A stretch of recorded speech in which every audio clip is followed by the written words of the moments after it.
जी बिस्मिल्लाहिर्रहमानिर्रहीम अस्सलामुअलैकुम। Welcome to your channel trade dojo. मैं आपका दोस्त काशिफ। उम्मीद है आप लोग खैरियत से होंगे, ठीक ठाक होंगे। स्क्रिप्ट एनालिसिस की एक और सीरीज लेके आपकी खिदमत में हाजिर है। एज यूजुअल क्विक डिस्क्लेमर, जो समझाया और बताया जाएगा वो सिर्फ एजुकेशनल पर्पस के लिए, कोई बाय सेल अलर्ट नहीं है। तो आज का हमारा जो पहला स्टॉक है वो है फौजी फर्टिलाइजर कंपनी लिमिटेड, FFCL, जिसका सिंबल है। बिफोर कंटिन्यूइंग आप लोग से रिक्वेस्ट है एज यूजुअल, कुछ सीखें, कुछ समझें, कुछ अच्छा लगे तो थम्स अप कर दिया करें। उससे जो है पता लगता है कि आप लोगों का फीडबैक, कि आप लोगों को चीज़ अच्छी लग रही है, कंटेंट मज़ेदार लग रहा है या नहीं लग रहा। और कोई सजेशन हो या कोई कमेंट हो तो ज़रूर बताया करें, ताकि मज़ीद अच्छे से अच्छा कंटेंट आपके साथ जो है लेके आया जाए। तो यहाँ पे इसका जो एनालिसिस है वो 26 अगस्त को आप लोगों के साथ समवेयर यहाँ पे जो है शेयर किया गया था। फिब लेवल के अकॉर्डिंग जो लेवल्स बताए थे उधर वहाँ पे जाके ऑलमोस्ट गोल्डन जोन्स जो उसके हैं उसने हिट किया, फिर उसी सपोर्ट जोन के पास आया और फिर अपने इस रेजिस्टेंस को तोड़ता हुआ आज जो है इसको फिर रीटेस्ट करके एज अ सपोर्ट अभी ऊपर की तरफ जा रहा है। तो क्या करना चाहिए? सबसे पहले अगर हम देखेंगे तो ये चैनल फॉर्मेशन जो चलती हुई आ रही थी, जो मैंने लास्ट वीलॉग में नहीं हटाई थी, इसको हम हटा देंगे क्योंकि अब वो हमारा काम नहीं है। इसको भी हटा दूंगा मैं। और अगर हम लोग ये इतनी लंबी जो ट्रेंड लाइन बनी हुई थी इसको देखें तो फिल वक्त मैं इसको भी हटा दूंगा। अब हमारे पास जो इम्पोर्टेंट लेवल है वो हमारे पास ये वाला लेवल है। ये स्टिल वैलिड है क्योंकि पहले भी सपोर्ट का काम कर रहा था, फिर यहाँ इसने रेजिस्टेंस का काम किया, रेजिस्टेंस का काम किया, फिर ऊपर आया, फिर सपोर्ट का काम किया, फिर सपोर्ट का काम किया, और अभी एक दफा फिर इसने इस लेवल को जो है सपोर्ट बनाया। तो अभी फिल वक्त इसके अंदर क्या करना चाहिए, क्या सिचुएशन है और इसकी जो वर्किंग अगर उसको हम लोग समझे थॉरोली तो ये कहाँ तक जा सकता है। तो ये प्रीवियसली 475 का इसका जो एक हाई है वो आप लोगों के साथ बना, ये लास्ट वर्किंग में सब कुछ बनाया हुआ था, सिर्फ उसको मैं मॉडिफाई कर रहा हूँ करंटली, ताकि आप लोगों को समझ में भी आए और यानी आपको मैकेनिज्म पता लगे कि चल क्या रहा है। तो यहाँ से अगर हम एक ट्रेंड लाइन कनेक्ट करते हैं ये वाली, तो ये देखिए एक शार्प ट्रेंड इसका चला था और उसने इसको तोड़ के अभी ऊपर की तरफ गया है। तो फिल वक्त ये मेरे काम की नहीं है। मुझे देखना है करंटली के चल क्या रहा है, करंट सिचुएशन के अकॉर्डिंग अगर मैं देखूं तो यहाँ पे ये वही उसी इंपॉर्टेंट जोन के अंदर वापस आ गया है। और अगर मैं इस ट्रेंड लाइन को यहाँ से कनेक्ट करूं, ट्रेंड लाइन लगाने के मुख्तलिफ तरीके होते हैं, याद रखिएगा। बहुत सारे लोग कंफ्यूज हो रहे होंगे, यार यहाँ से लगाई थी अब यहाँ से लगा रहे हैं। देखिए, हमें ट्रेंड की इंटेंसिटी को पकड़ना होता है और मैक्सिमम टच जो है उसमें हमें चाहिए होते हैं, एटलीस्ट 2 टच चाहिए होते हैं। तो यहाँ पे तीसरा टच ऑलरेडी हमारे पास जो आ रहा है, तो एक ट्रेंड बेसिकली इसका अपवर्ड ही बना हुआ है वैसे भी। और अगर हम लोग इस तरीके से देखेंगे तो वैसे भी ये ऊपर की तरफ इसका मूव है। नंबर 1। नंबर 2, ये किसी ने अगर ये एंट्री ली है तो बिल्कुल भाई सही पॉइंट पे एंट्री ली है। ब्रेकआउट ट्रेड के हिसाब से अगर हम देखें तो 445 का इसमें स्ट्रिक्ट स्टॉप लॉस होना चाहिए, क्योंकि ये इससे अगर नीचे आता है तो फिर इसके पास अभी जो एक अच्छी सपोर्ट लेवल या बाइंग या डिमांड जोन अगर मैं बोलूं तो समवेयर अराउंड वो ये वाला लेवल हो सकता है। तकरीबन ये हमारे पास बन रहा है 428 और 430 का, क्योंकि ऑलरेडी अप ट्रेंड में और ब्रेकआउट देके अब उसको सस्टेन कर रहा है और ऊपर की तरफ जा रहा है। नंबर 1। नंबर 2 इज दैट किसी ने एंट्री ली है तो मैंने स्टॉप लॉस भी आपके साथ शेयर कर दिया है। और अब जो है इसका सबसे पहले अब इसको ऊपर अगर जाना है तो इसको अपना ये हाई जो है 460 का ही ब्रेक करना पड़ेगा। और कल के लिए कमिंग डेज में अब इसका अगला जो इनिशियल टारगेट हो सकता है वो यही लेवल हो सकता है। अब 460 या 461 एक ही बात है। अब फ्रेश मूव के लिए इसको यानी जोन को तोड़ने के लिए इसको 461 से ऊपर क्लोजिंग देनी होगी। मीनवाइल अब इसका जो एक इनिशियल टारगेट है वो हमारे पास यही होगा, क्योंकि ये जो रेंज थी इसने इसको ब्रेक करके अभी एक नई रेंज में आ गया। इसको आप इग्नोर कर सकते हैं, ये सिर्फ समझाने के लिए बता रहा हूँ। हमें फोकस करना है अभी करंट सिनेरियो पे कि करंटली प्राइस कहाँ है। देखिए, ऊपर जाएंगे तो जाहिर इधर से होते हुए जाएंगे, नीचे जाएंगे तो ऑब्वियसली इसी लेवल को तोड़ते हुए जाएंगे। तो अभी जहां पे है फिल वक्त हमें देखना है नजदीक क्या है। नजदीक है अभी प्राइस ऊपर की तरफ जा सकते हैं, क्योंकि ऑलरेडी हमने डिस्कस किया कि अप ट्रेंड के अंदर इसकी रैली चल रही है। Number 1। Number 2 is that stop loss आपके साथ वंस अगेन जो है वो मैंने डिस्कस कर दिया है। पोटेंशियल टारगेट्स के लिए यहाँ पे मैं प्रोजेक्शन के लिए फेब लेवल्स यूज करूंगा कि अगर ये ऊपर यहाँ से जाता है तो इसमें फिर हमें आने वाले दिनों में अगर ये ब्रेकआउट सस्टेन करता है तो 468 भी ये दिखा सकता है। वरना बीच में अगर आप देखें तो कल के लिए 457 या 459 के जो टारगेट्स हैं वो इसमें हमें देखने को मिल सकते हैं अगर ये ऊपर जाता है। वरना जाहिर है नीचे आएगा तो पहले ट्रेंड लाइन तोड़ेगा, ट्रेंड लाइन तोड़ के जाहिर है इस ट्रेंड को जो चल रहा था उसमें वीकनेस हमें दिखेगी। और फिर यहाँ पे आके अगर इस सपोर्ट पॉइंट पे 445 पे ये सस्टेन नहीं करता है तो फिर ये मजीद नीचे भी गिर सकता है। और बात करते करते अगर मैं आपसे देखूं, मुझे यहाँ पे इसमें एक गैप जो है वो दिख रहा है जो टेक्निकल करेक्शन का काम आने वाले दिनों में कर सकता है। तो इसके ऊपर नजर रखने के, यहाँ सस्टेन नहीं करता तो हो सकता है ये यहाँ से फेक आउट करके नीचे की तरफ आए और टेक्निकल करेक्शन अपनी कंप्लीट करके फिर अपनी ऊपर की मूव को कंप्लीट करे। सिनेरियोज बहुत सारे होते हैं, लेकिन हमें जो है अपनी जो मूव है उसको उसके हिसाब से कैलकुलेटेड रखना है और अपने आप को ट्रैप होने से बचाना है। जब भी इसके ऊपर थोड़ा लंबा डिस्कशन मैंने आपसे किया है, तो उम्मीद है ये आपको समझ आया होगा। चलते हैं अगले स्क्रिप्ट की। ऑलराइट, सो नेक्स्ट स्टेप हमारा है यूबीएल यूनाइटेड बैंक लिमिटेड। तो इसकी वर्किंग अगर हम लोग समझें, ये कंसोलिडेशन फेज में चल रहा है और इसमें एक बहुत बड़ा गैप जो था डिविडेंड के आई गेस बाद ही, बिल्कुल तकरीबन 11 रुपए का गैप इसके अंदर जो है हमें देखने को मिला था जब डिविडेंड की अनाउंसमेंट हुई थी। फिर इसकी जब ईपीएस आई, अब ये दोबारा जो है ऊपर की तरफ जा रहा है। खैर ये तो मैं आपके सामने वैसे ही इसको डिस्कस कर रहा हूँ। मीनवाइल अगर हम लोग स्ट्रक्चर फॉर्मेशन देखें और समझें तो उसके अकॉर्डिंगली हमें क्या करना चाहिए। यहाँ पे अगर हम लोग देखें तो भाई ये यहाँ पे नीचे यहाँ से जब गिर रहा था तो इसने बिल्कुल लो जो लगाया वो भी मैंने मार्क किया है 350 का। वैसे यहाँ पे अगर आप देखें तो ये इसका एक बेहतरीन सपोर्ट जोन बना हुआ था 360 का ऑलमोस्ट, क्योंकि यहाँ पे 1 2 3 दफा सस्टेन किया इसने, एक छोटी रेंज बनाई और 371 वाले लेवल को इसने जो है एक एज अ रेजिस्टेंस टेस्ट किया, यहाँ से ब्रेकआउट देके रीटेस्ट किया, एक नए जोन की तरफ गया, फिर एक नया रेजिस्टेंस क्रिएट किया 385 और 389 के बिटवीन, वहां पे आया और फिर नीचे आके यहाँ पे अगर आप देखें इतनी बड़ी विक जो है इसके अंदर बनी। वहां से जो है प्राइजेस जो है फिर ऊपर गए, इस जोन को टेस्ट किया, टेस्ट करने के बाद वहां पे फिर प्राइजेस साइडवेज रहते रहते टेस्ट करते करते करते करते यहाँ से फाइनली जो है प्राइजेस ने ब्रेक डाउन दिया, फिर रीटेस्ट किया इस ट्रेंड लाइन को जो यहाँ से कनेक्ट की हुई थी मैंने आप लोगों के साथ अभी फिल वक्त जो अप ट्रेंड देखने के लिए। रिजेक्शन मिली एट दी एंड, फिर इस सपोर्ट को इसने ऑनर नहीं किया, नीचे जाके अपनी 359 वाली सपोर्ट से इसमें एक बाउंस आया और अभी ये नीचे की तरफ गिर रहा है। तो इसकी सिचुएशन अगर आप लंबे दौरानिए से अगर आप इसको थोड़ा सा जज करेंगे, क्योंकि इसमें एज सच कोई एक स्पेसिफिक स्ट्रक्चर जो है वो नहीं बन रहा है। अगर आप लेट से, मैं इसको हटा देता हूँ ट्रेंड लाइन को, ये समझाने के लिए से मैंने लगाई थी। अगर हम वैसे देखें और ये मैंने बिल्कुल डीप डाउन अगर इसको देखें तो विक का बिल्कुल बॉटम बनाया हुआ है, आप चाहें आप इसको भी हटा सकते हैं, ये सिर्फ समझाने के लिए था, ये फेक आउट बेसिकली था। तो अभी अगर आप देखेंगे तो ये अपनी एक्चुअल सपोर्ट के ऊपर आए, यानी बड़ी एक कंसोलिडेशन के अंदर ये आप देखेंगे चल रहा है। तो यहाँ पे अभी ये जो है अपनी सपोर्ट 359 की जो इसने प्रीवियसली कई दफ़ा देखी है वहाँ पे ये आया, वहाँ पे अगर हम लोग देखेंगे तो वहाँ पे एक अच्छा खासा वॉल्यूम भी हमें देखने को मिला और वहीं से प्राइजेस ने उछाल लिया है। तो अब यहाँ से क्या ये ऊपर की तरफ चला गया? नहीं। क्यों?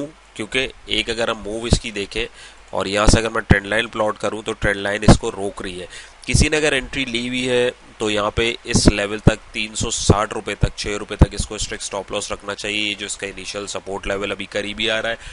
अगर ये यहाँ से ऊपर जाता है, क्योंकि अब जाहिर है प्राइजेस ने सपोर्ट को तोड़ा है तो प्राइस डेफिनेटली इस लेवल को एटलीस्ट एक दफ़ा रेजिस्टेंस टेस्ट करने जाएंगे। अब उसके लिए हो सकता है ये कल ही यहाँ से रेजिस्ट हो जाए, यहाँ पे ट्रेंड लाइन भी रोक रही है और ये जो आपकी हॉरिजॉन्टल सरफेस जो हम लोगों ने एज अ सपोर्ट का काम कर रहा था वो भी प्राइजेस को ऊपर जाने से रोकेगा। मोमेंटम तगड़ा होगा तो ब्रेकआउट होगा, एंट्री डेफिनेटली यहाँ बन सकती है, इधर कहीं स्टॉप लॉस ला के, वो सिनेरियो अलग है। और जाहिर है ट्रेंड लाइन टूट के प्राइस ऊपर जाएंगे तो ऑब्वियसली वहां से फिर एक ब्रेकआउट भी हम कंसीडर कर सकते हैं। लेकिन अगर यहाँ से नीचे ही गिरता है तो फिर बाइंग पॉइंट हम समवेयर अराउंड 360 पे तलाश करेंगे और यहाँ से अगर ये ब्रेकआउट दे हमें तो 371 और 385 या 389 का जोन जो है दोबारा आने वाले टाइम में हमें देखने को मिल सकता है। मीनवाइल मेरे हिसाब से ये सिर्फ अभी इसको रिटेस्ट करेगा, यहाँ पे आपको अपनी पोजीशन ऑफलोड करनी चाहिए। हाँ, अगर ऊपर सस्टेन करे तो फ्रेश एंट्री इसमें मजीद ऐड कर सकते हैं, क्योंकि अभी अगर आप देखें एक रेंज के अंदर है और उस रेंज में ये डाउनवर्ड मोमेंटम की तरफ जा रहा है, तो थोड़ा सा कॉशियस होकर काम करने की जरूरत है। ऑल्दो आरएसआई जो है बिल्कुल ओवरसोल्ड है, मैकडी भी जो है इसमें सेलिंग प्रेशर कम दिखा रहा है, लेकिन धोखे में नहीं आएगा। अपनी ट्रेड को जो है बैलेंस करके चले और सिचुएशन के अकॉर्डिंग अपना स्टांस जो है वो जरूर मैनेज करके चलें ताकि आप किसी भी ट्रेड के अंदर जो है ट्रैप ना हो। तो उम्मीद है क्लियर होगा। चलते हैं अगले स्क्रिप्ट की तरफ। नेक्स्ट ट्रिप हमारा है टीआरजी पाकिस्तान लिमिटेड। 10 तारीख को यहाँ पे वीलॉग बनाया था और हम लोगों ने जो डिस्कशन करी थी उसके अकॉर्डिंग अगर हम देखें तो अब ये ऊपर की तरफ वहां से जा रहा है। वर्किंग टीआरजी की अल्हम्दुलिल्लाह जो पहले से शुरू की हुई थी इसको ये ऑनर करता हुआ आहिस्ता आहिस्ता आहिस्ता ऊपर की तरफ जा रहा है। तो अभी अगर हम यहाँ देखेंगे तो इस वक्त इसका जो ये टारगेट था बेसिकली ये इसने जो है इसको ब्रेकआउट देके ऊपर की तरफ अब ये जा रहा है। करीबी अगर हम लोग देखें तो इसने इस जोन को अब तोड़ दिया है। तो जोन के अकॉर्डिंग यहाँ से अब अगर हम देखेंगे तो अभी इसके अंदर जो टारगेट था वो यहाँ पे कंप्लीट होना चाहिए था अकॉर्डिंग टू जोनल टारगेट्स में बात कर रहा हूँ। एक तो ये अप ट्रेंड में, लेकिन ये जो इसने लेग ऊपर बना दी ना, ये अगर आप देखेंगे इधर से इसको कंपेयर करें तो ये थोड़ा सा टेक्निकल एस्पेक्ट है, इसको समझिएगा। ये एक लेग बना इसका और यहाँ से नीचे आया, नीचे आके फिर इसने एक बड़ा लेग जो बनाया है उसमें दो छोटे छोटे लेग्स बने हुए हैं। ये थोड़ी सी एडवांस चीज़ है, ये न्यूबीज इस चीज़ में थोड़ा कंफ्यूज हो रहे होंगे यार ये लेग्स क्या है। बेसिकली जो वेव बन रही होती है मैं उसकी बात कर रहा हूँ। जो काम करते हैं वो जो पुराने प्लेयर्स हैं वो इस चीज़ को समझ रहे होंगे। तो सिचुएशन के ऊपर डिपेंड करता है कि मार्केट कितनी इंटेंस जो है या आइटम आपका कितना इंटेंसिटी के साथ ऊपर जा रहा है। अब यहाँ पे अगर आप देखें एकदम ऊपर गया है ये और इसने एक मूव बनाई, लेकिन यहाँ से ऊपर आते आते अब ये छोटे छोटे मूव्स लेके ऊपर की तरफ जा रहा है। तो ये इसमें डिपेंड करती है सिचुएशन। अब यहाँ पे अगर ब्रेकआउट देके ऊपर जा रहा है तो एक अप ट्रेंड में already number 1। Number 2 is that अब काफी लंबी कंसोलिडेशन के बाद अब ये आहिस्ता आहिस्ता आहिस्ता ऊपर की तरफ जा रहा है और 68 पे काफी टाइम के बाद आया। अगर आप देखें अप्रैल के बाद ऑलमोस्ट अब ये आया है। तो अभी क्या करना चाहिए, ये एक दफ़ा दोबारा भाई नीचे आ सकता है करेक्शन लेने। यहाँ पे गैप है आपके पास, ये इसको फिलअप करेगा तो दोबारा यहाँ पे जाहिर है ये जो सपोर्ट पॉइंट इसका बना हुआ है एज अ रेजिस्टेंस था पहले, अब प्राइसेस इसको एज अ सपोर्ट जो है डिफाइन करेंगे फिर ये यहाँ से ऊपर जाएगा तो ज़बरदस्त हो जाएगा। कल के लिए अगर हम लोग इसमें देखें क्या कर लेना चाहिए और उसके अकॉर्डिंग इसके पोटेंशियल टारगेट्स, तो कल के लिए अगर हम देखें तो करीबी टारगेट हमारे पास 69, 71, 72 के आसपास जो हमें देखने को मिल सकते हैं। मीनवाइल अब इसके अंदर किसी ने एंट्री ली हुई है तो 67 का स्ट्रिक्ट स्टॉप लॉस रखें, वरना फिर बाइंग पॉइंट जो है हम 62, 63 के बिटवीन में तलाश करेंगे जहां पे हमारे पास इसकी टेक्निकल करेक्शन भी पूरी हो रही है। और बाकी अप ट्रेंड के अंदर चल रहा है, थोड़ा सा इसको कॉशियस होकर काम करें क्योंकि टीआरजी के अंदर बहुत लोग स्ट्रक हुए हैं। तो अब जाहिर सी बात है जब इस तरीके की सिचुएशन होती है तो माल काफ़ी ज़्यादा जो है खुल चुका हुआ होता है, तो बस फिर लोग ऊपर जाते हुए देख रहे होते हैं यार हमारे पास था उस वक्त नहीं गया। तो कोशिश करें लेवल्स के साथ काम करें और पेशेंस के साथ काम करें, इंशाल्लाह लॉन्ग रन में फ़ायदा होगा। ऑलराइट, सो नेक्स्ट ट्रिप हमारा है डीजीकेसी डीजे खान सीमेंट और इसकी वर्किंग यहाँ ब्रेकआउट पे 29 अगस्त को शेयर की गई थी कि यहाँ से इसका पोटेंशियल टारगेट ये 208 का हो सकता है और ये आगे की तरफ अभी काफ़ी रवा दवा है। तो अभी फिल वक्त इसके अंदर क्या करना चाहिए, क्या होना चाहिए, सिंपल है भाई। अभी तो इस वक्त इसने एक्सट्रीम अपना अगर आप देखें हाई लगा दिया 248 के ऊपर, जिसको अब ये दोबारा रीटेस्ट करने जा रहा है। नंबर 2 इज दैट यहाँ पे अगर आप देखें तो अब ये पुरानी वर्किंग जो है बेसिकली हमारे पास ये इस वक्त अब इतना पीछे हमें जाने की फिल वक्त ज़रूरत नहीं है। ये वर्किंग क्यों कैसे की गई थी 29 के आप वीलॉग के अंदर इसको जो है देख सकते हैं। मीनवाइल हमारे पास ये गैप इसका स्टिल जो है करेक्शन के लिए वैलिड, इसलिए इन लेवल्स को नहीं हटा रहा। गैप के लिए जो लेवल है 190 और 192 का, तो अब यहाँ तक इसमें एडजस्टमेंट आने वाले वक्त में हमें देखने को मिल सकती है, तो इसको हम फरामोश नहीं कर सकते। नंबर 1। नंबर 2 इज़ दैट कि ये जो लेवल्स हैं इनको मैं रिमूव कर देता हूँ क्योंकि इनकी इस वक्त मुझे ज़रूरत नहीं है। इसको मैं ज़रा सा एडजस्ट कर देता हूँ ताकि वर्किंग जो है आपकी नाइस एंड क्लीन हो। बीच में ये हम लोगों ने ज़ाहिर टारगेट निकाला था, इसको भी मैं हटा देता हूँ। अब प्राइजेस के लिए जाहिर सी बात है जब एक रेंज से प्राइस निकले थे तो प्राइजेस के लिए ये जोन 197 का एक रेजिस्टेंस का काम कर रहा था। प्राइस ऊपर का एक नया रेजिस्टेंस तकरीबन 248 पे जो है प्राइजेस ने मार्क किया और वहां से आके एक अवर हम यहाँ पे देखें तो यहाँ पे हमारे पास समवेयर अराउंड एक छोटा रेजिस्ट सपोर्ट जोन जो है बीच में बना है 228 231 का, यानी अब प्राइजेस जो है एक अप ट्रेंड के बाद जो है साइडवेज में जा रहे हैं। इसका मतलब बहुत ज़्यादा चांस होता है कि डिस्ट्रीब्यूशन हो रही है। तो किसी ने अगर एंट्री ली हुई है 228 का स्ट्रिक्ट स्टॉप लॉस रखे, वरना ये यहाँ से नीचे गिरेगा तो इनिशियल बाइंग पॉइंट हमारे पास या तो ये 192 और 190 का एक गैप होगा, वरना ये रेजिस्टेंस जो है इसको प्राइस 197 वाले को एज अ सपोर्ट एक दफ़ा डिफाइन करने आ सकती है और वहाँ से फिर ऊपर रिट्रीव करता है तो ये बीच में पोटेंशियल लेवल्स हो सकते हैं। मेरा मशवरा ये है कि अभी आपको सीमेंट सेक्टर अवॉइड करना चाहिए। क्यों करना चाहिए, इसके ऊपर मैंने जो लास्ट हम लोग वीकली वीलॉग्स बनाते हैं उसमें काफ़ी दफ़ा पिछले 2 वीक से मैं चीज़ें आप लोगों के साथ एक्सप्लेन कर रहा हूँ और दिखा रहा हूँ कि माल इसका किसके पास है, क्यों है और कहाँ पर शिफ्टिंग हो रही है। तो थोड़ा सा ख्याल रखने की ज़रूरत है और ट्रेंड की वीकनेस भी यहाँ पे जो है मुझे पर्सनली जो है दिख रही है, तो थोड़ा सा मोहतात होने की ज़रूरत है। 250 से ऊपर जाए तब हम इसको देखेंगे, वरना मीनवाइल जो है ये अगर 230 228 के इस लेवल को तोड़ता है तो ट्रेंड में वीकनेस हमें देखने को मिल सकती है और कमोपेश हमें जो है इन पॉइंट्स के ऊपर फिर नेक्स्ट बाइंग की तलाश करनी पड़ेगी, क्योंकि ये मोमेंटम ऑलरेडी जो बन रहा था, जो पुराने व्यूअर्स ने देखते हुए आ रहे हैं उनको पता है कि वो मोमेंटम हमारे पास कंप्लीट हो गया। नई रेंज बनी है डेफिनेटली, लेकिन उसमें अभी तक स्टिल जो है माल सिर्फ इंडिविजुअल्स के पास ज़्यादा है, दूसरे प्लेयर्स की कंट्रीब्यूशन सीमेंट सेक्टर में फिल वक्त नहीं है। बाकी लेट्स सी क्या होता है, वो इंशाल्लाह आप लोगों के साथ जो है वीकली वीलॉग जो होता है उसके अंदर मैं ज़रूर इंशाल्लाह उसको डिस्कस करूँ। बाकी नेक्स्ट स्टेप हमारा MLCF DGKC के साथ, इसकी भी वर्किंग आप लोगों के साथ 26 तारीख को की गई थी। पोटेंशियल पॉइंट्स इसने रिट्रीव किया और एक नया हाई इसने ऑलमोस्ट बना दिया। नया हाई इसने तकरीबन बिल्कुल विक पे जाऊं तो 114, वरना 113 और 114 के बिटवीन में बनाया। तो अभी प्राइजेस जो है इसकी भी वर्किंग अगर हम लोग देखें, थोड़ी सी मैं रिफाइन करूंगा इन लेवल्स की। अभी फिल वक्त मुझे बिल्कुल ज़रूरत नहीं है इतना नीचे जाने की, तो इसको मैं आपके साथ रिमूव कर देता हूं ताकि वर्किंग नाइस एंड क्लियर हो। तो यहाँ पे अगर हम लोग देखेंगे, फिल वक्त प्राइजेस ने एक हाई नया लगा दिया 113 114 पे, और प्राइजेस अब नीचे फॉल डाउन कर रहे हैं। तो अब प्राइजेस के लिए इनिशियल लेवल ये वाला हो सकता है एक एज अ सपोर्ट जोन 97 98 का। क्यों? ज़ाहिर रेजिस्टेंस था, तो प्राइजेस को एक दफ़ा जो है सपोर्ट टेस्ट करने आ सकते हैं। अब यहाँ से अगर मोमेंटम बनता है तो हाँ, डबल टॉप की फॉर्मेशन हमें देखने को मिल सकती है। मीनवाइल अगर हम यहाँ से ट्रेंड लाइन प्लॉट करें तो अभी फिल वक्त एक माइक्रो चैनल का एक पैटर्न हमारे पास हमें देखने को मिल रहा है और प्राइजेस जो है वहां से नीचे की तरफ जा रही हैं। तो किसी ने एंट्री लिए तो 103 रुपये का स्टॉप लॉस रखें, वरना फिर बाइंग पॉइंट आप 97 98 पे ही तलाश करें। सीमेंट सेक्टर मेरे हिसाब से फिल वक्त के लिए अवॉइड करना चाहिए मेरे हिसाब से। बाकी ये कि देखते हैं कि इसमें क्या फिर आगे हमें आने वाले टाइम में देखने को मिलता है। अगले स्क्रिप्ट पे चलते हैं जी। सो आज का हमारा लास्ट स्क्रिप्ट है BBFL, Big Bird Foods Limited. As usual आप लोगों को अगर कुछ सीख रहे हैं, कुछ अच्छा लग रहा है, एफर्ट्स अच्छी लग रही हैं, तो वीडियो को ज़रूर थम्स अप कीजिएगा और चैनल पर नए तो सब्सक्राइब कर लीजिए। ये देखिए, इसने हाई अपना लगाया था 50 रुपये के ऊपर, फिर ये अपनी सपोर्ट के ऊपर तकरीबन 47 रुपये वाली पे कंसोलिडेट हुआ एकदम। फिर इसने कंसोलिडेशन के बाद ब्रेकआउट दिया और इस लेवल को एज 50 रुपये वाले लेवल को सपोर्ट टेस्ट करके अभी आगे की तरफ जा रहा है। तो टारगेट इसका ऑलमोस्ट करीबी अभी 53 रुपये के आसपास बनता है।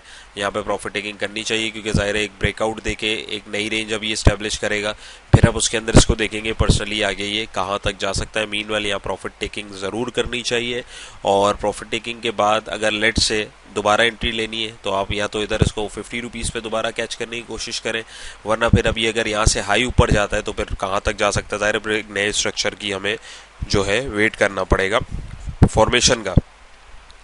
तो उसके लिए अगर हम फिब लेवल के अकॉर्डिंग यहाँ पे थोड़ा सा टारगेट लगाएं, नहीं यार ये बहुत टाइट हो जाएगा, इसको हम लगाते हैं इधर से। यहाँ से अगर मैं इसके टारगेट की प्रोजेक्शन करने की कोशिश करूँ तो ये इसकी रेंज यार 51 का टारगेट इसका अच्छा था।